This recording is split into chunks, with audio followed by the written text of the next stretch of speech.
অন্য এক ঘটনায় একজন মা অসুস্থ হয়ে পড়লেন, একদম পক্ষাঘাতগ্রস্ত, কিছুই করতে পারেন না। ছেলেরা যে তাকে সাহায্য করে, মেয়েরা যে তাকে সাহায্য করে, যখনই পারে করে, কিন্তু তাদের তো চাকরি আছে, তাদেরও সন্তান আছে, অন্যান্য দায়িত্ব আছে, তাই তারা যতটুকু সময় বের করতে পারে করে। কিন্তু তাদের মা বলেন এটা যথেষ্ট না, আমার তোমাদেরকে সারাক্ষণ লাগবে। তার মেয়ে বলল, মা এটা সম্ভব না, কারণ আমি সারাক্ষণ এখানে থাকলে ভাড়া দিতে পারবো না, বাচ্চাদেরকে খাওয়াতে পারবো না, আপনার দেখভালের খরচও দিতে পারবো না, আপনাকে দেখে রাখতে পারবো না, এটাই আমার পক্ষে সর্বোচ্চ সম্ভব। তিনি কি করছেন জানেন? আয়াতের কথা মতো চলছেন। আরেকজন মানুষ, তার অনেক সময় আছে, সাথে অনেক টাকাও আছে, প্রচুর রসদ আছে, সে হয়তো তাহলে তার পরিবারকে 10 গুণ বেশি দিতে পারবে। তখন কি হবে? আপনার কারো কারো বাবা মা হয়তো নিজের দেশে আছে, কারো বাবা মা আছে বাংলাদেশে, কারো আছে পাকিস্তানে, কারো ইন্ডিয়াতে, কারো আছে আফগানিস্তানে।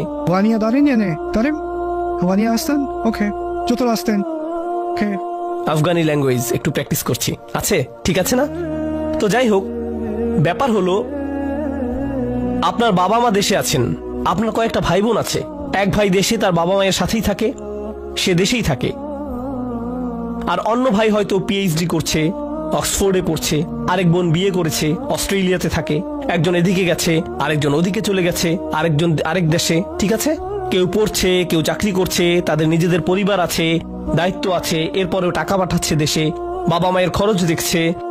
এখন যেই ভাই দেশে আছে, ঠিক আছে, সে বলছে তোমরা তো সব মজা মাস্তিতে আছো, আমাকে এখানে সব কাজ করতে হচ্ছে, তোমাদের এখানে থাকা উচিত, তোমাদের উচিত চাকরি ছেড়ে এখানে কাজ করা, ওই কাজ করা। এখন আপনি ভাবছেন আসলেই মনে হয় আমার সব ছেড়ে ছুড়ে চলে যাওয়া উচিত, আমার বাবা মাকে দেখাশোনা করা উচিত, তারা আরো বেশি উপযুক্ত এসবের, আমি চাকরি ছেড়ে দেব, পড়াশোনা ছেড়ে দেব, সবকিছু ছেড়ে ছুড়ে চলে যাব, তাদের এটা প্রাপ্য, তাই সব ছেড়ে চলে যাব, তাই না? অথচ বাবা মা নিজেরাই বলছে আমি চাই তোমরা ওখানেই থাকো, এখানে আসার দরকার নেই সব ছেড়ে। শুধু তোমার ভাই বোনেরা এসব বলে তোমার অপরাধ বোধ তৈরি করছে, এটা বলছে, ওটা বলছে, তোর তো আরো করা উচিত ছিল, তুই যথেষ্ট করছিস না, ইত্যাদি ইত্যাদি। আমরা কি করেছি বুঝতে পারছেন? আমরা এমন এক সংস্কৃতি তৈরি করে ফেলেছি যেখানে সবার ভেতরেই একটা অপরাধ বোধ কাজ করে। সারাক্ষণ আমি ভাবছি মনে হয় ভুল করছি। জানেন কোরআন কি বলে? একটা উদাহরণ দেই, ওয়া আয়াতুল লাহুম আন্না হামালনা যুররিয়াতাহুম ফিল ফুলকিল মাশহুন। তাদের এক আয়াত এই যে আমি তাদের বংশধরদের নৌযানে আরোহণ করিয়েছিলাম। সূরা ইয়াসিন, ইয়াসিন শরীফ, পাকিস্তানিরা ইয়াসিন শরীফ। আল্লাহর একটি নিদর্শন হলো যে তিনি মানুষকে তাদের সন্তানদের কিসে আরোহণ করতে দিয়েছিলেন? জাহাজে। সে সময় জাহাজে আপনার সন্তানকে রাখা মানে কি? সে কি সামনের সপ্তাহে ফিরে আসবে? না, হয়তো 5-10 বছর পর ফিরে আসবে, কিন্তু তাকে তার বাবা মাকে ছেড়ে যাওয়ার জন্য কেউ অপরাধী বানাচ্ছে না, কেউই না। এটা কোরআনেই আছে, আল্লাহর একটি নিদর্শন, আল্লাহর একটি নিয়ামত। এটি আল্লাহ বলছেন যে এটা আমারই এক আয়াত যে তারা তাদের সন্তানদেরকে জাহাজে তুলে দিয়েছিল। জানেন এখন কি হচ্ছে? আমরা বাবা মায়ের সাথে প্রত্যেক মুহূর্ত কাটানোকে একদম যেন বিধান বানিয়ে ফেলেছি। এটা বিধান নয়, এটা কি? প্রজ্ঞা। আর প্রজ্ঞা কিন্তু বিধানের চাইতে ভিন্ন বিষয়, কারণ প্রজ্ঞা পরিস্থিতির উপর নির্ভরশীল। আপনার পরিস্থিতি ভিন্ন, তাই আপনার সর্বোচ্চ করাটাও ভিন্ন। আরেকজনের প্রেক্ষাপট আবার অন্যরকম, তার সর্বোচ্চ প্রচেষ্টাও অন্যরকম। বুঝতে পারছেন? আপনি যদি এখন বলেন যে আমি শুধু আমার বাবা মায়ের সাথেই থাকতে চাই, এখন তাদের চিকিৎসার খরচ দিচ্ছি আমি, কিন্তু চাকরি ছেড়ে আমি আমার মায়ের পা মালিশ করতে চাই, আপনি যত ইচ্ছে মালিশ করুন, কিন্তু ডাক্তার কিন্তু আর আসবে না, কারণ তাকে দেবার মতো টাকা তো আর নেই আপনার কাছে। এখন মনে সুখে পা মালিশ করুন, যান। না না, ইসলাম তো এটাই চায় না।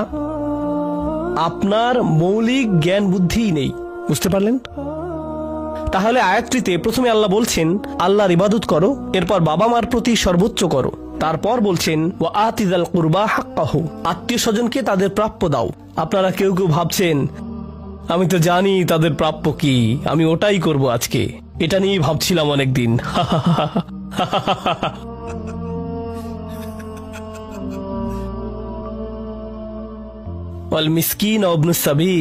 আর যারা নিজেদের সাহায্য করতে পারে না তাদেরকে দাও, যারা মুসাফির তাদেরকে তাদের প্রাপ্য দাও। অর্থাৎ মানুষকে সাহায্য করা থেকে মাহরুম রাখবেন না। শুধু অপছন্দ করেন বলে কাউকে সাহায্য করা থেকে বিরত থাকবেন না।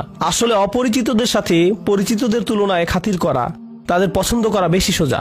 এতিমখানায় কুরবানির গোশত দেয়া, গ্রামে কূপ বসানো অনেক সহজ, তবে নিজের জাকাতের টাকার একটুখানি নিজের দূরের আত্মীয়কে দেয়াটা অনেক কঠিন, কারণ তাদেরকে সহ্যই হয় না, অনেক ঝামেলা।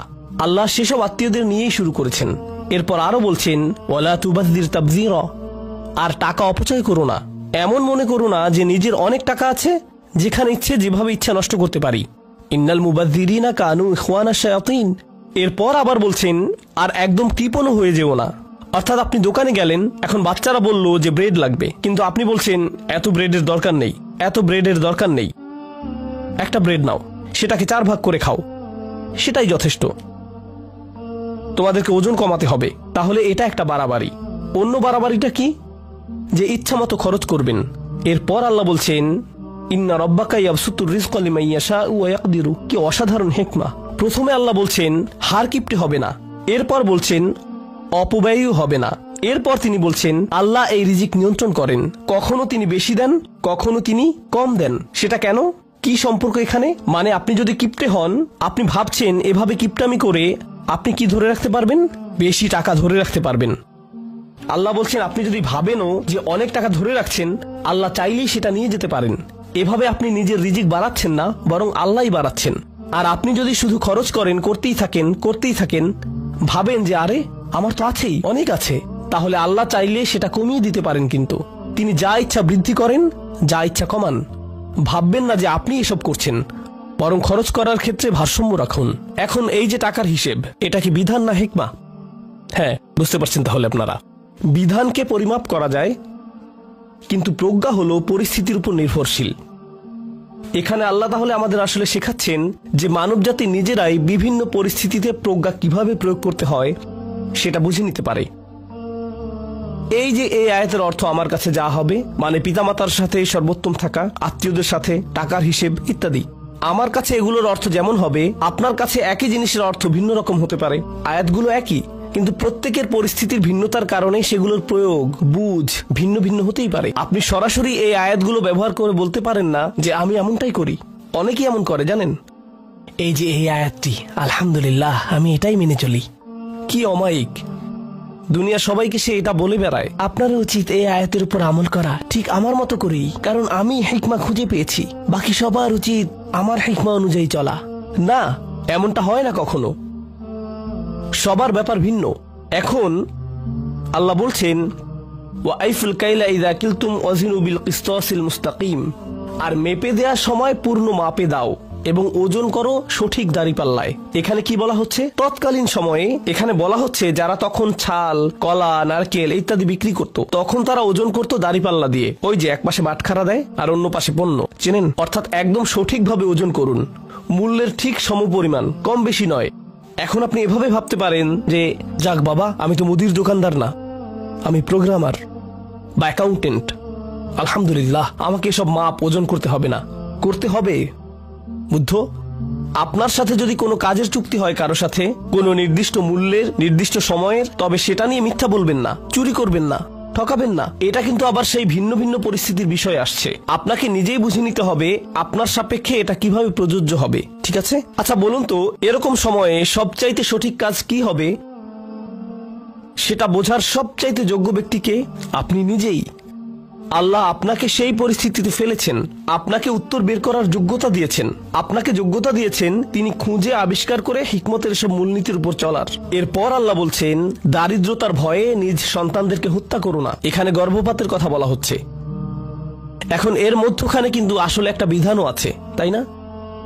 যে তাদেরকে খাওয়াতে পড়াতে পারবে না এই ভয়ে নিজের সন্তানদেরকে হত্যা করো না।